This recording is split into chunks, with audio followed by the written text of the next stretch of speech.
ताल्डो के मुद्दे के साथ वर्कलोड बढ़ने का अधिक टेंशन की वजह से आत्महत्या कर रहे हैं सीएपीएफ के जवान। आज का मुद्दा यही है कि अर्धसैनिक में हो रहे प्रतिदिन आत्महत्या पे तमाम लोग चुप क्यों? क्या कारण है कि जवान आत्महत्या कर रहे हैं? जवान तो जवान हैं, एसओज और अधिकारी भी आत्महत्या करने में देर नहीं लगा रहे हैं। किस कारण से आत्महत्या कर रहे हैं, ये सोचने वाली बात है। अभी तक इस पर ठोस कदम क्यों नहीं उठा? 2019 से लेकर 20 तक 732 जवान आत्महत्या किए। इसकी जिम्मेवारी कौन लेगा? किस कारण से सेंट्रल आर्म पुलिस फोर्स के लोग आत्महत्या कर रहे हैं? क्या कारण हो सकती है? आप इस पे अभी तक कौन सी कमेटी भी अपनी रिपोर्ट तामील नहीं की। बार बार कमेटी का जिक्र करके तमाम पेपरबाजी होती है और उसमें सहानुभूति पूर्वक ये कहा जाता है कि हम आत्महत्या पर ठोस कदम उठा रहे हैं, लेकिन 5 साल में नहीं, 75 साल में अभी तक कोई ठोस कदम नहीं उठाया गया। लेकिन विश्व के इतिहास में पहली बार और भारत के इतिहास में पहली बार ऐसा हुआ है कि 5 साल में 732 जवान आत्महत्या किए हैं। आत्महत्या करने पे मजबूर क्यों हो रहे हैं जवान? क्यों, किस कारण से नौकरी छोड़ने में मजबूर है जवान? ये सोचने वाली बात है। गृह मंत्रालय से जुड़े एक वरिष्ठ अधिकारी ने बताया कि इन सैनिकों का वर्कलोड का पैटर्न अगर आप देखें तो पिछले 10 सालों में इससे काफी बदलाव आया है। अब क्या बदलाव आया है, आप ये सोच के दंग रह जाइए। अर्धसैनिक बल जवानों में सीपीएफ के बीच आत्महत्या करने वाले जवानों की संख्या दूसरे किसी भी अन्य सैन्य बलों की तुलना में सबसे ज्यादा है। मतलब army, air force, navy, coast guard और आपको अन्य एसएसएफ से भी ज्यादा है इनकी आत्महत्या करने का दर। इस पे सबसे बड़ा बात है वर्कलोड इन पे ज्यादा होने के कारण ये आत्महत्या कर। ऐसे सवाल खड़े हो रहे हैं कि क्या हमेशा हाई वैल्यू टारगेट्स वीआईपी को गार्ड्स के जवान अपना मानसिक संतुलन खो रहे हैं। एक आंकड़े में मुताबिक हर साल सीएपीएफ के 125 से ज्यादा जवान आत्महत्या कर रहे हैं। इससे भी बड़ी चिंता की बात यह है कि यह आंकड़ा हर साल लगातार बढ़ रहा है। केंद्रीय गृह मंत्रालय के मिले आंकड़ों के अनुसार वर्ष 2021 में 153 जवानों ने आत्महत्या की। वहीं 2020 में आंकड़ा 149 था। 2019 में आत्महत्या करने की कुल संख्या 133 है। इससे पहले 2018 में 97 जवानों ने आत्महत्या की है।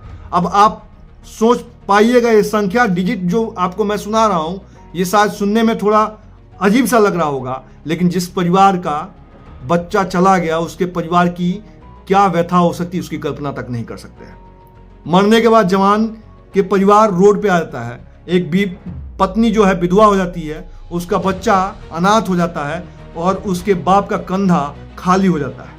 आप समझ सकते हैं, जिसके घर से एक अर्थी निकल जाती है उसके घर पूरा सन्नाटा पूरे जीवन काल तक रह जाता है, एक पीढ़ी तक रह जाता है, और वो सन्नाटा की भरपाई शायद कोई नहीं कर सकता।